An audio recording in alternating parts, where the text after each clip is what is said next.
Welcome সবাইকে। তো দেখতেই পাচ্ছ আমরা বাদামতলা মসজিদের এখানে এসেছিলাম। তো এখান থেকে আমরা যাচ্ছিলাম, যেহেতু গড়িয়ায় আমরা চা খেতে যাই তাই এই রাস্তা ধরেই যাচ্ছিলাম। তো সুন্দর করে মসজিদ সাজিয়েতে, যেহেতু ঈদ রয়েছে, খুব সুন্দর করে সাজানো হয়েছে। এখানে গাছের মধ্যে লাইটিংও দিয়ে দিয়েছে।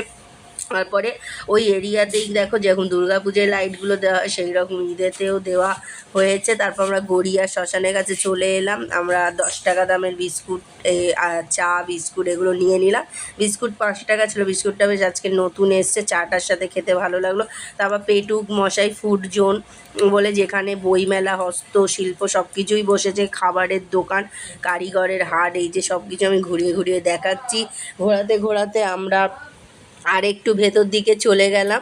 এই যে নানা রকম স্টল বসেছে, সমস্ত কিছু রয়েছে, বেশ সুন্দর লাগছে, বেশ দারুণ লাগছে। তারপরে দেখো এখানে নানা রকমের জুয়েলারি রয়েছে যেগুলো খুবই সুন্দর, আর হস্তশিল্প রয়েছে, যে কারিগরের হাট বলে লেখা আছে। তো সেগুলো কিন্তু আমরা ভিডিও করছিলাম, বেশ ভালোই লাগছিল। তো আমরা পুরোটা ঘুরে ঘুরে দেখাচ্ছিলাম। এই যে এগিয়ে যাচ্ছি, আরও এগিয়ে যাচ্ছি, বেশ সুন্দর লাগছে, দারুণ লাগছে। তো আজকে রোববারের দিন, তো এখানেও আমরা ঘুরছিলাম। ঘুরতে ঘুরতে আরও ভেতর দিকে গেলাম, ভিডিও করলাম। তারপর অনেক কিছু খাবো ভেবেছিলাম, তারপর খাইনি, এমনি জাস্ট ভিডিও করেছিলাম। তারপরে আমরা আরও এগিয়ে গেলাম। এগিয়ে যেতে যেতে এইগুলো সব ভিডিও করতে করতেই আমরা এগোচ্ছিলাম, বেশ ভালো লাগছিলো। তারপর ক্যামেরাটা একটু হাতের দিকে উল্টো হয়ে গেছিলো বলে লোকের পা দেখা যাচ্ছিলো। যাই হোক, তো এখানে দেখতেই পাচ্ছ যে পানের সব মশলা বসেছে, ওখানে আমরা ঘুরিয়ে দেখাচ্ছিলাম। ভালোই লাগছিলো, বেশ দারুণ লাগছিলো, ওই জন্য আমি সমস্ত ভিডিও করছিলাম। আবারও আরেকটু সামনে নানা রকম জুয়েলারি ছিল, এখান থেকে আমি কয়েকটা জুয়েলারি আগেও কিনেছিলাম। তো স্টিলের অনেক কিছু থাকে।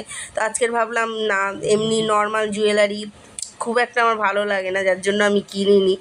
ঠিক আছে, কি বলবো, গোল্ড ছাড়া ভালো লাগছে না, বিশেষ করে গোল্ড আর সিলভার, ওই জন্য এরকম জুয়েলারি আর অতটা কিনিনি।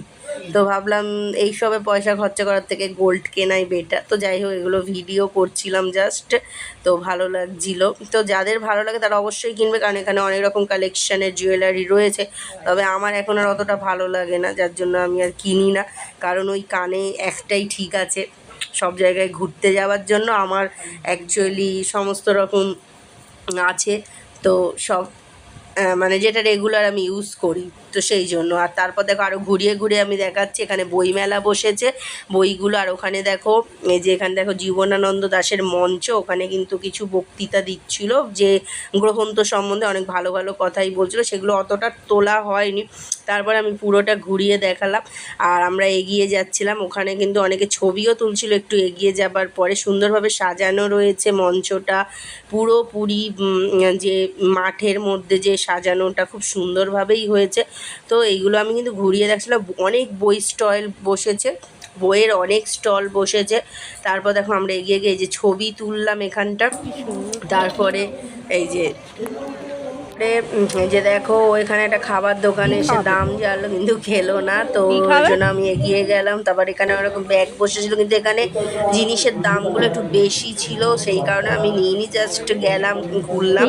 মন করলে নিতে পারতাম, আমার কাছে টাকা ছিল, কিন্তু অযথা পয়সা নষ্ট করাটা উচিত নয়, কারণ অসুবিধাই হয়। তো এখন আবার অনেকে ভাবতে পারে শুনে যে টাকা নেই গেছে, কিন্তু সেরকম কোনো ব্যাপার নেই, ভালোই আমার কাছে ছিল কাছে, কিন্তু আমি ইচ্ছাকৃত নিইনি, কারণ বেকার জিনিসে পয়সা খরচা করে লাভ নেই। কাজের কাজ হলে পয়সা খরচা করাই ভালো হবে, তো সেই জন্য আমি নিইনি। তো এগুলো জাস্ট ঘুরতে গেছিলাম আমরা ভিডিওর জন্য, ভিডিও শ্যুটের জন্য, মজা করলাম, ঘুরলাম। কিন্তু পরে আমরা অন্য জায়গায় খেয়েছি, কিন্তু ওখানে কিছুখানে অনেক জিনিস, যেখানে 30 টাকা দাম নর্মাল জায়গা, ওখানে 60-70 টাকা, তো অত দিয়ে আমার দরকার নেই। তারপর আমরা একটা বইয়ের স্টলে গেলাম, তো এখানে অনেক রকম ভৌতিক স্টোরি রয়েছে, নানা রকম রয়েছে, তো সেগুলো আমি দেখছিলাম। তারপরে এই যে এখানে কিন্তু গান হচ্ছে, সেই গানের এখানে আমরা দাঁড়িয়েছিলাম।